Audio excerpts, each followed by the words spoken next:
पर इनकी सुरक्षा आदि के लिए भी सख्त कदम उठाए जाएंगे। और तभी फिर यहाँ वास्तव में अपने देश के महान संतों, गुरुओं व महापुरुषों में भी विशेषकर महात्मा ज्योतिराव फूले, श्री छत्रपति साहू जी महाराज, श्री नारायण गुरु, बाबा साहब डॉक्टर भीमराव अम्बेडकर एवं मान्यवर श्री कांशीराम जी आदि का अधूरा रह सपना जरूर साकार हो सकता है, जिनको यूपी में हमारी पार्टी की रही सरकार द्वारा हर स्तर पर पूरा आदर सम्मान दिया है। लेकिन ये सम्मान विरोधी पार्टियों को के गले के नीचे से नहीं उतरा, उनको ये पचा नहीं, हजम नहीं हुआ। और खासकर समाजवादी पार्टी को तो ये बिल्कुल भी नहीं हजम हुआ, बिल्कुल नहीं भाया।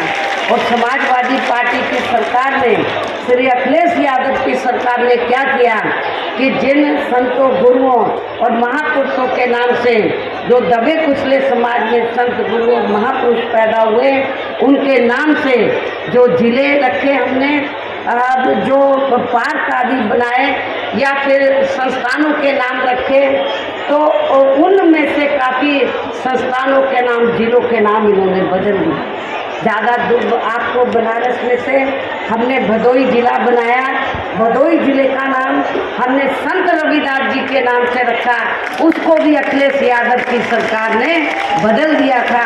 इतनी नफरत वो दलित, शोषित व पिछड़े वर्ग में जो संत, गुरु, महापुरुष हुए हैं, और तो उनसे वो नफरत करता है। तो उनको किसने हक दिया है, उनको क्या अधिकार है कि दलित शोषितों से कहे कि आप समाजवादी पार्टी को वोट दे दो? ऐसी पार्टी को आपको वोट नहीं देना है, ऐसी पार्टी को आपको माफ नहीं करना है। इन्हीं खास बातों के साथ ही अब मेरा देश व आपके स्टेट के भी हित में यही कहना है कि हमारी पार्टी ने यहाँ जिनको भी लोकसभा के लिए चुनाव के मैदान में उतारा है, जो आपके सामने मंच पर भी मौजूद हैं, तो उनको आप लोगों को ज़रूर कामयाब बनाना है, जिसके लिए यहाँ पार्टी के सभी स्तर के छोटे बड़े पदाधिकारी एवं कार्यकर्तागण आदि पूरे जी जान से लगे हैं। और अब अंत में मेरा यही कहना है कि आप लोगों को वोट पड़ने वाले दिन यहाँ बीएसपी के अपने लोकसभा उम्मीदवारों को आपके इस क्षेत्र में हमने कन्नौज लोकसभा की सीट से श्री इमरान बिन जफर को हमने चुनाव के मैदान में उतारा है। आप लोगों को मालूम है कि जब हमने इनको चुनाव के मैदान में उतारा, इनका टिकट फाइनल किया और समाजवादी पार्टी को इसकी जानकारी मिली, तो सपा का मुखिया क्या कहता है कि ये तो बीजेपी के इशारे पर मुस्लिम समाज को टिकट दिया गया है। आपके कन्नौज लोकसभा की सीट में मुस्लिम आबादी काफ़ी ज़्यादा है, सपा तो मुसलमान को कभी टिकट देती नहीं है, उनको तो अपने परिवार से ही फुर्सत नहीं मिलती टिकट देने में, बंटवारा करने में। तो समाजवादी पार्टी के परिवार से ज़्यादा लोग खड़े होते हैं जब इनकी आबादी बहुत ज़्यादा है यहाँ पर।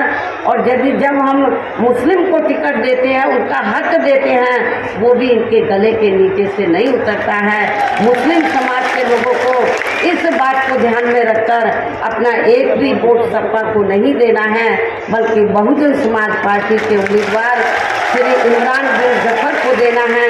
और इनके साथ साथ दलित वर्ग के लोग, अति पिछड़े वर्ग के लोगों का वोट तो इनको मिलेगा ही। मुस्लिम समाज का वोट यदि बटे नहीं, पूरा इनको मिल जाए, तो फिर आप क्या होगा, इधर रिजल्ट कुछ और ही है। इटावा लोकसभा की सीट है रिजर्व, बिल्कुल लगी हुई है आपके कन्नौज से। तो यहाँ से हमने महिला को, श्रीमती सारिका सिंह बघेल को हमने चुनाव के मैदान में उतारा है। अच्छी बात यह है कि इनको दलित वर्ग के लोग तो जी जान से जिताने में लगे हैं, खासकर जाटव समाज के लोग और दलितों में जो विभिन्न जातियां हैं वो तो जिताने में लगी हैं। लेकिन इस क्षेत्र में बघेल समाज भी पूरे जी जान से इनको अपना वोट दे रहा है, इनको जिताने में लगा हुआ है। तो इनको भी आपको कामयाब बनाना है। फर्रुखाबाद लोकसभा की सीट से हमने श्री कांति पांडे को चुनाव के मैदान में उतारा है। आप लोगों को ये मालूम है कि ये बरसों से कांग्रेस की सेवा करते रहे, कांग्रेस इनकी सेवा तो लेती रही, लेकिन कभी इनको ना पार्लियामेंट में टिकट दिया, ना असेंबली में टिकट दिया। कांग्रेस के इस रवैये को देखकर, उनकी कथनी और करनी में अंतर को देखकर फिर इन्होंने ये फैसला लिया कि हमें कांग्रेस के चक्कर में ना पड़कर बीएसपी में जाना चाहिए, जहाँ हमें अपना पूरा अधिकार मिलेगा। इन्होंने बीएसपी ज्वाइन की। ज्वाइन करते ही फर्रुखाबाद में, क्योंकि ब्राह्मण समाज की तादाद काफ़ी ज़्यादा है, जैसे इन्होंने अपनी ख्वाहिश रखी कि मुझे कांग्रेस ने मेरी सेवाएं ली, लेकिन कभी मुझे चुनाव लड़ने का मौका नहीं दिया। यदि बीएसपी मुझे मौका दे दें तो हम बड़े आभारी होंगे, ब्राह्मण समाज बड़ा आभारी होगा। हमने इनको मौका दिया है, क्रांति पांडे जी को, और ये पूरे जी जान से फर्रुखाबाद लोकसभा की सीट पे पूरे जी जान से उस सीट को जीतने में लगे हैं। इस प्रकार से हमारी पार्टी ने इन तीनों प्रत्याशियों को काबिल हैं, मिशनरी हैं, संघर्षशील हैं और गरीब और मजलूमों की मदद करने वाले हैं। ऐसे तीनों प्रत्याशियों को, आप लोगों को अपनी पार्टी का जो चुनाव चिन्ह हाथी है, हाथी चुनाव चिन्ह के सामने वाले बटन को दबाकर इनको भारी वोटों के अंतर से जरूर जिताना है। इनको पार्लियामेंट के अंदर जिताकर जरूर भेजना है। इस खास अपील के साथ ही अब मैं अपनी बात यही समाप्त करती हूँ। जय भीम, जय भारत।